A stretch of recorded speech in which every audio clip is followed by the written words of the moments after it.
you guys, how are you doing today? I hope you are doing well. I'm doing great thanks to you guys. I am just so surprised and I can't believe this is real. I'm sorry about the music. I heard it was too loud, and yes, I'm still getting used to the whole editing and filming process, so it's another trial. So hope you guys are generous enough to, understand my situation. I am just grateful to every single one of you who liked my videos, left nice comments, and some people even subscribed to my channel, and this is just insane. I did not expect any of this happening. So I just wanted to say thank you so much. I appreciate every gesture you guys make. It feels like I'm getting my early Christmas present, so thank you guys. I'm glad you guys liked it too. I will keep up my work so that I could make better videos for me and for you guys. Yeah, that's everything I gotta say to you. So I hope you guys enjoyed this video, and I'll see you guys later again.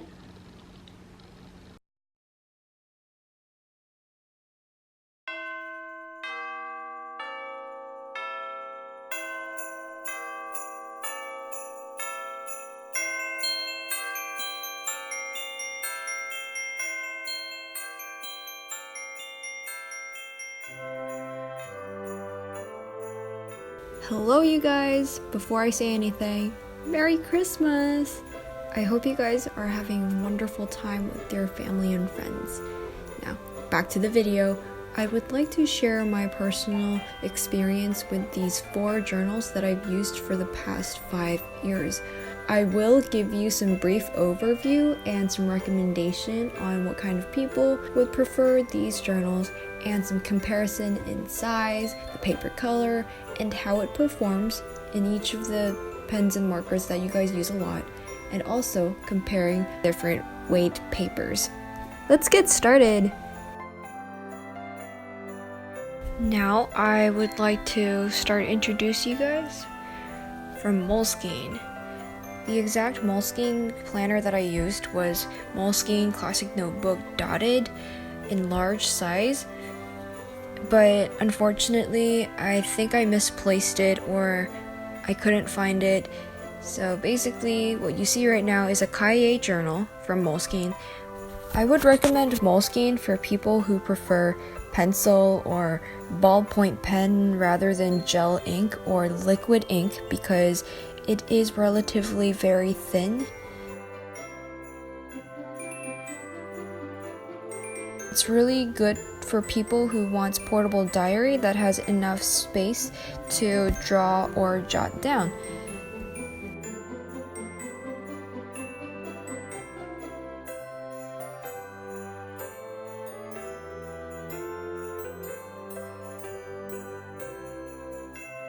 The second diary I would like to talk about is the Leuchtturm1917. I actually looked it up, but because it's so hard to pronounce, I'll just go with Leuchtturm. But anyways, I liked this journal a lot. I totally understood why many people use it as their bullet journal, and it was just very well and balanced in every aspect. But one thing I did find which was unique compared to others is that it took a while for the pen's ink to set on the paper. What it means is that the paper took more time to absorb the pen's ink, that if you close the book really quick, the ink will get stamped or smushed on the other side of the paper. But other than that, I really loved it while using it, and I'm looking forward to use this journal next year.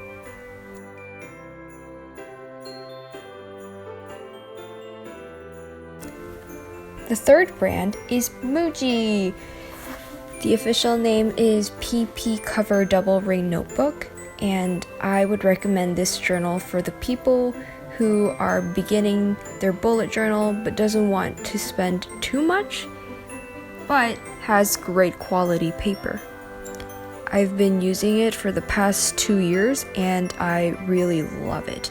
The paper is thick and ink of the pens don't bleed easily, relatively to Moleskine, but they're not watercolor friendly, so keep that in mind. And also, I feel like these are low budget compared to the first two. I know $6 may still like a lot to some people, but it is relatively affordable than the first two journals I showed you. Oh, also, you should keep in mind that when you first buy it, the front and back is plain white. I just used my cherry blossom stickers to decorate it, so do keep that in mind. Now, last but not least, Midori Traveler's Notebook. I would recommend this to people who wants to keep their journal very lightweight and keep it portable. There are 30 different types of refills, including notebooks, clips, files, and etc. So they do actually have like a separate sketchbook refill so that you could purchase it and use it separately rather than just using watercolor on your paper and wrinkling everything up. So for people who don't know what a traveler's notebook is, it is a journal system where you buy the cover and then you buy the refills and use it over and over and over again. If you're the kind of person who feels more productive when you like finishing your diary or a note, or if you want to fill in the pages more easily, I will recommend this specific product. Now, the size comparison. The heights are all the same, so please focus on the width. And I am going to use the Leuchtturm1917 as a reference because it was the easiest to compare. And the paper that you see right now is the actual size of the Moleskine. I cut it out so that it would be easier for you guys to actually see how big these are. And as you can see, there's a 3 3/4 width difference. As you can see right now, here is Midori, approximately 1.5 inches smaller than the Leuchtturm and 1 inch smaller than the Moleskine. And there's MUJI. It looks like it's the largest, but actually the extra space is just used for the ring. So when you only think about the surface area that you actually use, it's pretty much the same as the Leuchtturm.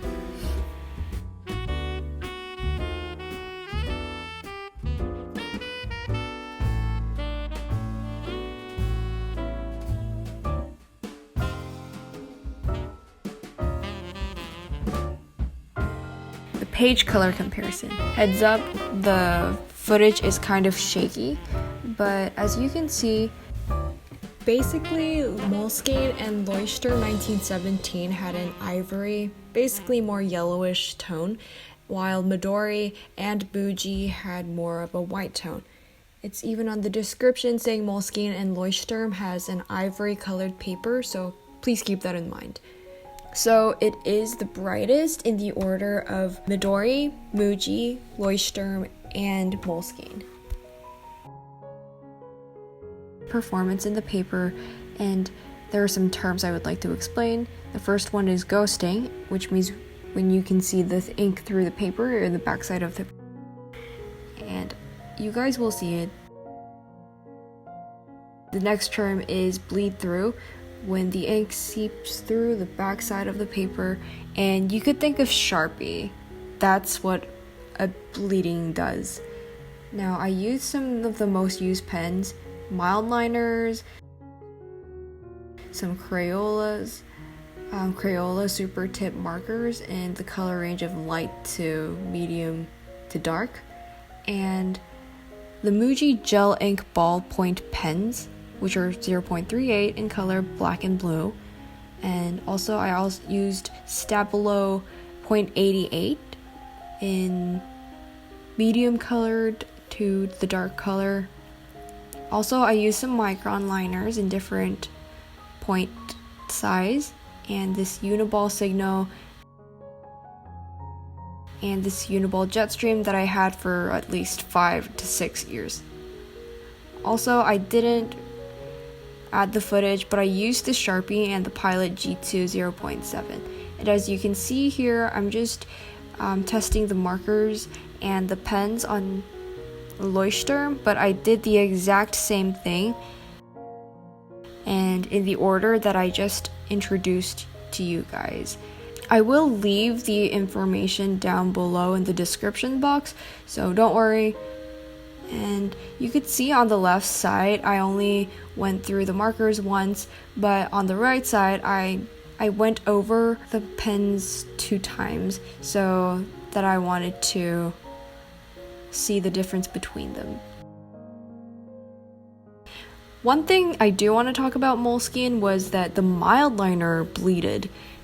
It's very surprising because mild liner is known for less bleeding product compared to other highlighters, so you could tell how thin the Moleskine paper is.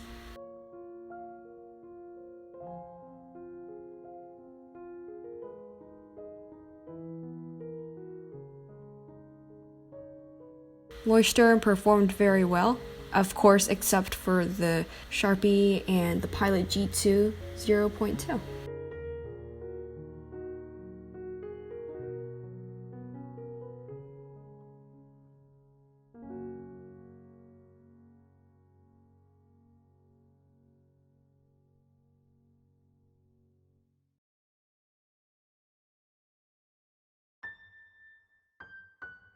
I was surprised about the MUJI because usually it never bleeds, but Sharpie and Pilot G2 is absolutely my least favorite pens that I ever use. So, as you can see, it almost bleeded through. At least you could see some specks that were trying to escape. And here's the last journal, the Midori. And as you can see, it performed very well, except for the Sharpie and Pilot G2, of course. But other than that, there weren't any bloodings, and as you can see, the ghosting got very lighter.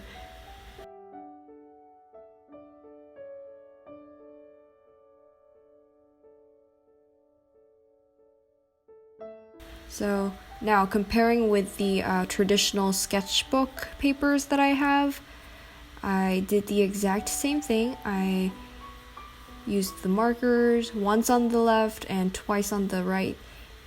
And this is a 120 grams per square meter paper, and grams per square meter literally means the weight of the paper. And as you can see, even for the Sharpie and the Pilot G2, the bleeding was... The last paper that I'm showing you right now is the 200 grams per square meter mixed media drawing paper. As you can see, you could barely see any ghosting or bleeding. Only thing that you could see was the Sharpie, and I couldn't even find the Pilot G2. So here's how it performs. And I thought of some tips how you could use for watercolors or other medias, which was using heavier paper journals like Archer's and Olive, or drawing in watercolor paper and adding onto it. But what I personally do is I just make a booklet with the papers that I have, and then I just slip it in the back of the diary. And there you go. I hope that gave you what these journals looked like, and hope it helped. Well, that's it for this video. Please stay warm and safe. Merry Christmas, everyone!